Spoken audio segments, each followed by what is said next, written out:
우리 영상으로 함께 예배드리는 제들도 주 안에서 사랑하고 축복합니다. 큰 은혜 받으시기 바랍니다. 오늘 본문은 예수님께서 특별히 제자들에게 산 믿음, 믿음이 무엇인지를 가르쳐주는 내용입니다. 왜 제자들에게 예수님이 믿음을 가르치셨냐면, 자, 오늘 그 배경을 잠깐 한번 스토리를 좀 나누겠어요. 예수님이 베드로와 야고보와 요한을 데리고 변화산상 가서 당신의 영광스러운 모습을 보여주신 다음에 산으로 내려올 때 많은 무리들이 예수님께 나왔습니다.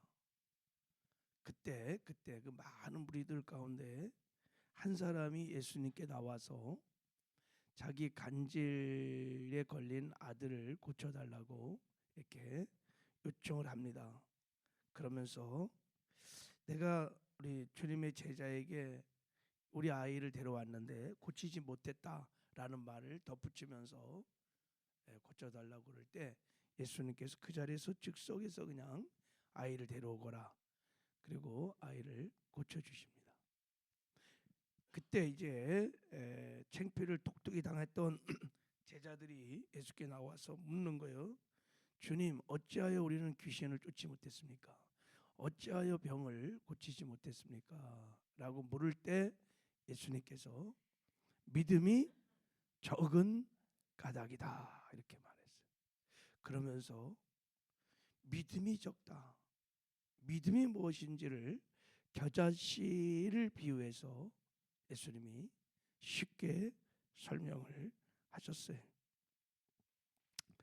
산을 옮길 만한 믿음, 그거를 겨자씨의 비유를 통해서 말씀을 했어요.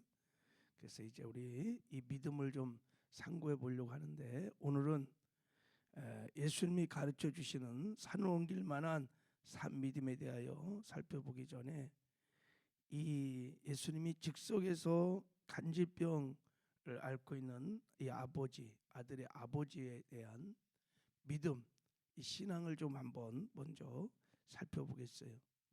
우리가 어떻게 해야 예수님께 은혜를 받을 수 있는지를 이 아버지의 모습을 통해서 우리가 잘 알 수 있습니다. 그래서 먼저 한번 상고해 보도록 하겠어요. 먼저 우리가 예수님께 은혜를 받으려면 우리의 문제를 덮어두지 말고 예수님께 가지고 나와야 됩니다. 할렐루야. 그거를 하나님은 믿음이라고 하십니다. 자, 오늘 본문을 한번 봐요. 자, 14절을 15절을 읽어보겠습니다. 시작. 그들이 무리에게 이르되 한 사람이 예수께 꿇어 엎드려 이르되 주여, 이 아들을 불쌍히 여기소서. 그가 간질로 심히 고생하여 자주 불에도 넘어지며 물에도 넘어지는지라 그랬어요. 그들이 무리에게 이르매, 그러니까 예수님과 그 세 수제자가 무리에게 이르매 한 사람이 예수께 와서 꿇어 엎드려 이렇게 말했어요. 그러니까 변화산상에서 예수님이 내려왔을 때 많은 무리에게 이르매 그중 한 사람이 예수님께 나왔다 이렇게 말하고 있어요. 여러분, 이 본문이 누가복음 9장에도 동일하게 나오는데, 누가는 이 본문을 보면은 아주 자세하게 설명하고 있습니다. 이렇게 말합니다. 이튿날 산에서 내려오시니 큰 무리가 맞을세. 그 많은 무리 중에 한 사람이 소리 질러 이르되 선생님, 청컨대 내 아들을 돌아보아 주옵소서. 이는 내 외아들이나이다 이렇게 말했어요. 그러니까 누가는 아주 자세하게 묘사를 했어요. 예수님이 그 변화산상에서 내려왔을 때 많은 무리가 막 이렇게 따랐다는 거예요. 근데 유독 한 사람만 예수님께 나와서 도움을 청했다라는 것을 강조하고 있어요. 그 한 사람이 누구냐? 간질 걸린 아이의 아버지. 근데 그 아들이 외아들이라는 거예요.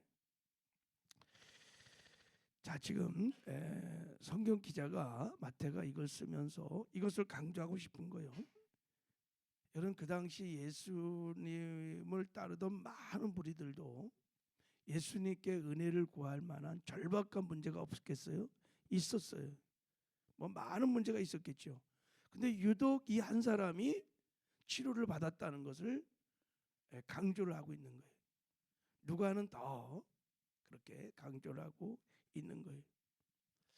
이 말씀은 이 아버지가 예수께 나오는 것이 쉽지 않았다라는 것을 전제하고 있을 거예요. 예수님은 그것을 믿음이라고 봤어요. 자, 여러분, 여기서 하나밖에 없는 아들이 어떤 상태에 있는지를 한번 우리가 상고해 보면, 마태는 간질병에 걸렸다 이렇게 말합니다. 이 아들이 간질병에 걸려서 불에도 넘어지고 물에도 막 넘어진다는 거예요. 누가는 귀신 들렸다고 단도직입적으로 말합니다. 귀신 들려서 거품을 막 흘리며 격렬을 일으키고 그런다는 거예요. 그러니까 종합해 보면 귀신 들려 간질을 하는 거예요. 이렇게 거품을 품고 불에도 넘어지고 막 불에도 막 들어가고, 그러니까 장애의 정도가 중증 장애인 거예요. 그리고 귀신 들림의 정도가 1에서 10이라면 한 8, 9쯤 되는 아주 흉악한 귀신에 잡혀 있는 상태. 그러니까 아이는 이 말씀을 이렇게 묵상해 보면 정말 소망이 없는, 그러니까 이 아버지의 마음이 얼마나 아프고 고통스럽겠어요, 그죠? 맨날 자빠지고 막 간질을 하고 불에도 들어가고 물에 들어가고, 또 한편으로는 수치스럽고 부끄러울 수 있었던, 그냥 숨기고 싶은 아이일 수도 있는 거예요. 이게 창피하잖아요. 간질 걸린 사람들도 자기 자신을 굉장히 혐오하고 창피하게 생각합니다.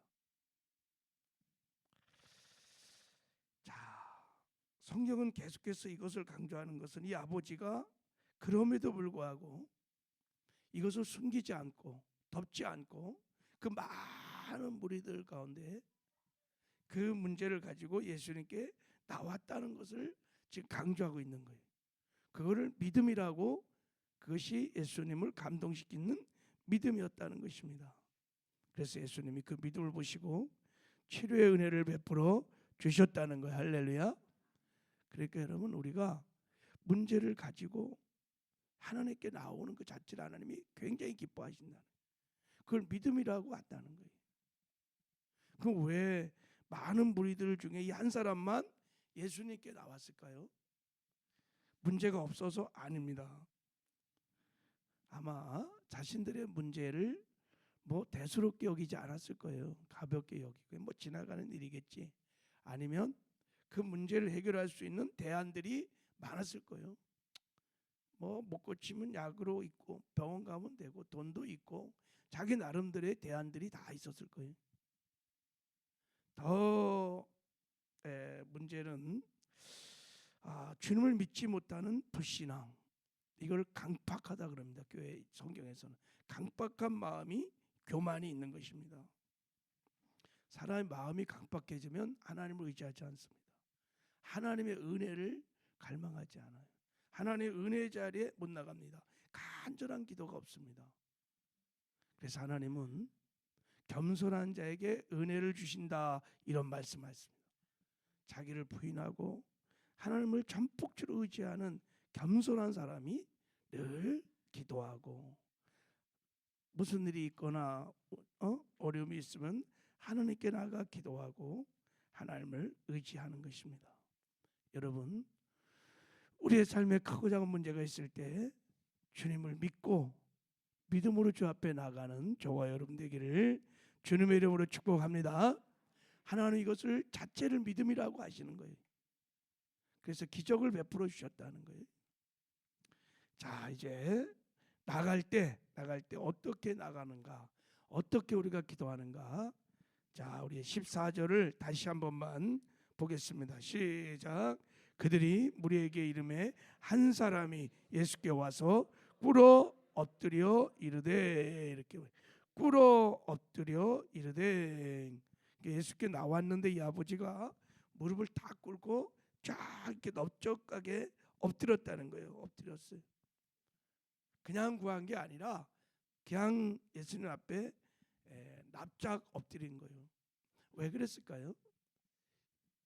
이 태도는 무엇을 말하는 걸까요? 철저하게 자기를 부인하고 예수님을 전폭적으로 의지한다는 믿음의 표현일 것입니다. 그리고 간절함의 표현일 거예요. 자기가 의지했던 것, 세상의 힘이나 하여간 의학이나 하여간 자기 경험이나 다 부인하고 오직 주님만이 우리 아들을 살릴 수 있습니다. 우리 아들을 살려주세요 하는 간절한 마음, 자기를 부인하고 하나님만 의지하는 그런 믿음의 표현이 그로 하여금 무릎을 꿇고 납작 엎드리게 했던 것입니다. 여러분, 이런 기도를 드려본 적이 있나요? 자, 열왕기상 18장에 보면 엘리야가 이런 기도를 드렸어요. 성경은 이렇게 말합니다. 아합이 먹고 마시러 올라가는지라 엘리야가 갈멜산 꼭대기에 올라가서 땅에 꿇어 엎드려, 이렇게 그의 얼굴을 무릎 사이에 놓고, 이렇게 했어요. 땅에 꿇어 엎드려, 그리고 그의 얼굴을 무릎 사이에 놓고 막 기도를 했다는 거예요. 이렇게. 자, 이런 모습을, 엘리야의 이런 기도의 모습을 야고보는 이렇게 설명했습니다.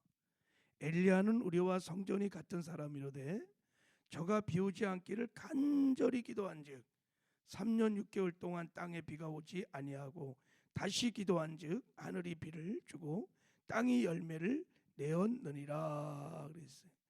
그럼 무릎을 꿇고 납작 엎드려 막 고개를 무릎 사이에 접었고 막 기도하는 모습을 간절히 기도하는, 이렇게 표현했어요. 하나님이 아니면 저는 살 수 없습니다. 자기를 철저히 부인하고 하나님 앞에 간절히 부르짖어 기도하였다. 그래서 엘리야가 기도할 때 3년 6개월 동안 비가 안 하는데 하늘문이 막 열리며 비가 쏟아진 것입니다. 여러분, 하나님이 기뻐하는 기도는 자기를 부인하고 하나님만 전폭적으로 의지하고 간절히 기도할 때 하나님의 역사가 있는 줄 믿습니다. 그래서 성경은 잠언 8장 17절에 보면 나를 사랑하는 자들이 나의 사랑을 입을 것이며 나를 간절히 찾는 자가 나를 만나리라, 이렇게 말해요. 하나님 우리의 중심을 보십니다. 왜 이 시대에는 기적이 없을까? 왜 치료의 역사가 없을까? 기도응답이 없을까? 여러분, 기적이 없는 게 아니라 이런 간절한 기도가 없는 거예요. 이 아비와 같은 이런 기도가 너무 없어요. 그러니까 역사가 일어나지 않는 것입니다. 여러분, 우리 간절히 하나님께 기도하는 저와 여러분 되기를 주님의 이름으로 축복합니다. 자, 그리고 이 아버지가 참 하나님의 감동할 만한 기도를 잘했어요. 자, 어떻게 또 기도했냐면 15절을 읽겠습니다. 시작. 주여 내 아들을 불쌍히 여기소서. 그가 간질로 심히 고생하여 자주 불에도 넘어지며 물에도 넘어지는지라 그랬어요. 주여 내 아들을 어떻게 해달라고요? 불쌍히 여겨달라고 기도했어요. 우리가 이 불쌍히 여기는 마음이 크로조마이라고 들었죠, 그죠? 그러니까 영혼이 불쌍해서 무엇이 안타까움으로 마치 여자가 해산의 고통으로 막 사랑하는 마음이에요. 그래서 자기가 막 희생을 줘서 상대의 필요를 채워주는 것을 말하는 거예요. 이 긍휼히 여기는 마음은 하나님의 마음입니다. 하나님의 마음. 그래서 하나님의 은혜, 하나님의 치료, 기적, 구원 모든 것이 다 이 긍휼히 여기는 마음에서 나옵니다. 하나님이 우리를 긍휼히 여기기만 하면 구원이 길이 열리고 문제가 해결되고 치료 역사가 일어나는 거예요. 이 아버지는 하나님께 나가서 긍휼을 구해서, 긍휼, 하나님 저를 불쌍히 여겨주세요. 저를 불쌍히 여겨주세요. 그래서 여러분, 최고의 복은 하나님께 긍휼히 여김을 받는 것입니다. 그 사복음서를 보세요. 이렇게 쭉 보면 하나님께 기적을 경험한 사람들 다 특징이 뭐냐면 자기를 철저히 부인하고 가장 먼저 가서 하나님께 가서 불쌍히 여겨달라고 긍휼을 구하는 것입니다. 마태복음 9장에 두 소경이 나와서 어떻게 기도하냐면, 뭐 소경이 뭐가 가진 것이 있어요, 뭐 볼 줄도 모르고 뭐 의지할 돈도 없고, 그러니까 이 파산한 인생이 하나님께 나가자마자 다윗의 자손이 우리를 불쌍히 여겨주소서, 불쌍히 여달라고 막 기도합니다. 그때 하나님 예수님께서 그들의 믿음을 보시고 치료해 주시는 거예요. 긍휼히 여기는 자는 복이 있나니 저희가 긍휼히 여김을 받을 것이요. 저도 아침에 침대에서 벌떡 일어나면 잠깐 기도하잖아요, 그죠? 주님, 저를 불쌍히 여겨주세요. 주님, 저와 함께 해주세요. 믿음의 눈을 열어서 주님 바라보게 하세요. 이 복음이 실제가 되게 해주세요. 긍휼을 구합니다. 우리 하나님은 긍휼이 풍성하신 분이십니다. 히브리서 4장에 우리가 은혜의 보좌 앞에 담대히 나가서 두 가지를 구하라는 거예요. 긍휼과 때를 따라 돕는 은혜를 구하라, 이렇게 말합니다. 늘 하나님께 긍휼과 때를 따라 돕는 은혜를 구하시기를 주님의 이름으로 축복합니다. 하나님이 긍휼을 베풀어 주십니다. 때를 따라 도와주십니다. 그리고 마지막으로 이 아버지의 기도가 굉장히 특이합니다. 자, 15절을 다시 한번 봐봐요. 이렇게 기도합니다. 주여, 내 아들을 불쌍히 여기소서. 그가 간질로 심히 고생하여 자주 불에도 넘어지며 물에도 넘어지나이다, 이렇게 말했어요. 하나님, 저를 불쌍히 여겨주세요. 그러면서 예수님께 나가서 내 아들 고쳐주세요, 내 아들 귀신 들렸어요, 쫓아주세요, 치료해주세요, 이런 말을 한마디도 안 합니다. 그냥 내 아들이 간질이 걸려서 물에도 자빠지고 불에도 들어가고, 그냥 자기 주어진 상황만, 그냥 팩트만 얘기합니다. 뭘 뭐 해달라 안 해달라 뭐 그런 말 안 해요. 뭐를 말할까요? 주님에 대한 절대 믿음, 절대 신뢰를 말하는 거예요. 요한복음 2장에 보면 가나 혼인 잔치에 포도주가 떨어졌을 때 마리아가 그렇게 기도합니다. 마리아가 이렇게 말합니다. 포도주가 떨어진지라 예수의 어머니가 예수에게 이르되 저들에게 포도주가 없다 하라, 이렇게 말해요. 그리고 하인들에게 이르되 너희에게 무슨 말 하든지 그대로 하라 하니라. 포도주를 만들어 주세요, 어디 술을 좀 공급해 주세요, 물을 포도주로 바꿔 주세요, 그런 말 마리아도 잃지 않았습니다. 그냥 포도주가 그냥 떨어졌다고만 하거라, 무슨 말을 하거든 그대로 순종하거라. 무슨 말입니까? 주님의 능력을 믿고 그 주님을 절대적으로 신뢰하고 믿는 거예요. 그런 믿음을 보시고 하나님께서 감동을 받으시고 치료의 은혜를 베풀어 주신 줄 믿습니다. 여러분, 날마다 이 땅에 사는 동안에 이 간질 걸린 이 아이의 아비처럼 여러분, 하나님 앞에 있는 모습 그대로 간절한 마음으로 나가서 하나님께 긍휼을 구하시기 바랍니다. 그 하나님을 절대적으로 신뢰하고 믿음으로 기도를 하시기를 바랍니다. 하나님 역사하실 줄 믿습니다. 하나님 아버지, 감사합니다.